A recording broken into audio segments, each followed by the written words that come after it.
আলোচনী আলোচনী বা বাতৰি কাগজ বুলিও কয়। প্ৰথম অসমত ওলাইছিলে। বাতৰি কাগজ বুলিও কয়, আলোচনী বুলিও কয়, সংবাদ বুলিও কয়। এইখন কি নাম কি গ্ৰুপে অসমৰ প্ৰথম আলোচনীখন নাম কি?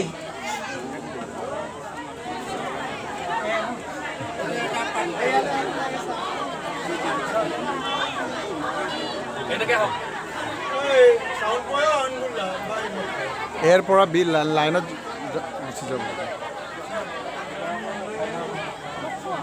জোনাকী অসমৰ প্ৰথম বাতৰি কাগজখনৰ নাম হৈছে অৰুণোদয়। হাত চাপৰি বজাই দিব লাগে অডিয়েন্স বিলাকে।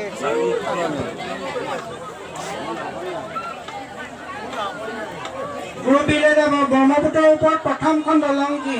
ব্ৰহ্মপুত্ৰৰ ওপৰত যে দলং আছিলে, প্ৰথম দলংখন নাম কি? ক'ত আছে?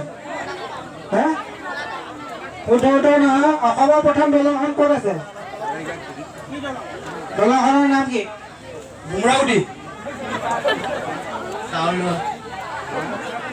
লুকিন্দা লোকাল কালা নিৰপনাৰ কামাৰা প্ৰশ্ন কৰিছে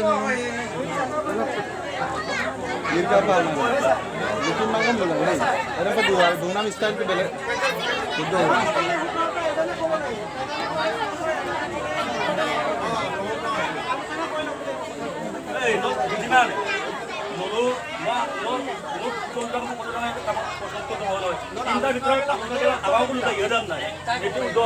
অসমৰ প্ৰথম দলংখনৰ নাম হৈছে শৰাইঘাট।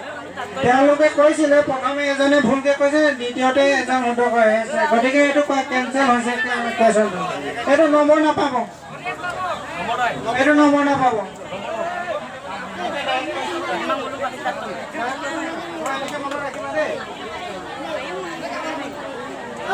অসমৰ প্ৰথম মেডিকেল কলেজখনৰ নাম কি? ক'ত আছে অসমৰ প্ৰথম মেডিকেল কলেজ? মেডিকেল কলেজ অসমৰ প্ৰথম মেডিকেল কলেজ ক'ত আছে?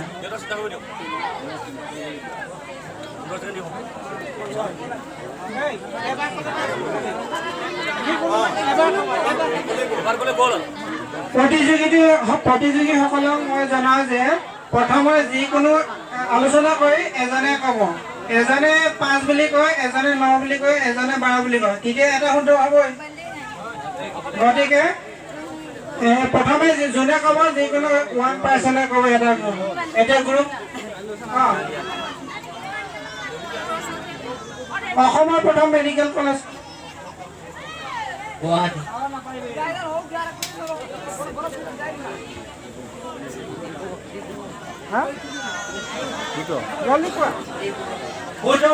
অসমৰ প্ৰথম মেডিকেল কলেজখন হৈছে ডিব্ৰুগড়। 1988ত স্থাপন কৰিছিলে।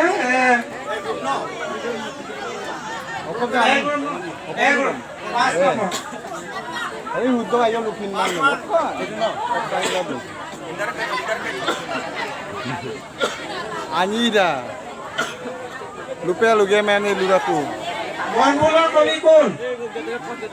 বনফুলৰ কবি কোন? নেক্সট বনফুলৰ কবি কোন? বনফুলৰ কবি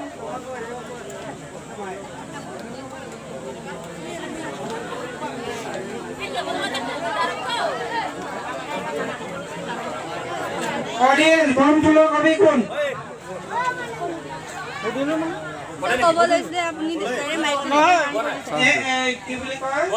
ইনডাইৰেক্ট কুৱেশ্যনত বেছি সময় নাপায়। আপোনালোকে যেতিয়া যাব পটককৈ কথাটো ক'ব লাগিব। এনে গোটেই 1 ঘণ্টা সময় নিদিয়ে নহয়, 1 ঘণ্টা সময় নিদিয়ে। ইনডাইৰেক্ট কুৱেশ্যনত জাষ্ট প্ৰশ্নটো ক'লে ক'বই লাগিব। মানুহজন মই যেতিয়া যাম তোমালোকে ক'বই লাগিব।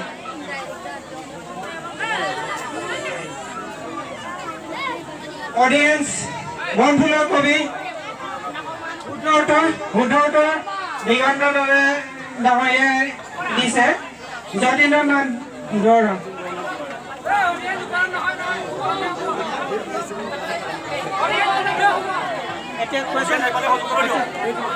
অডিয়েন্স বিলাক তাৰ পৰা হল কৰি দিয়ক।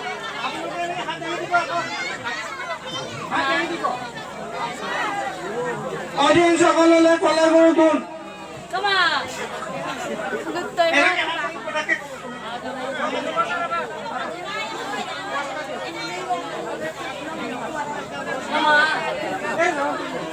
ঘোষণা কৰি দিয়া।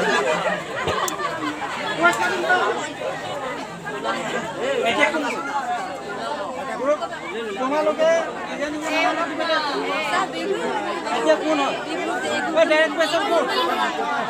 ৰূপ কোঁৱৰ কোন? ৰূপ কোঁৱৰ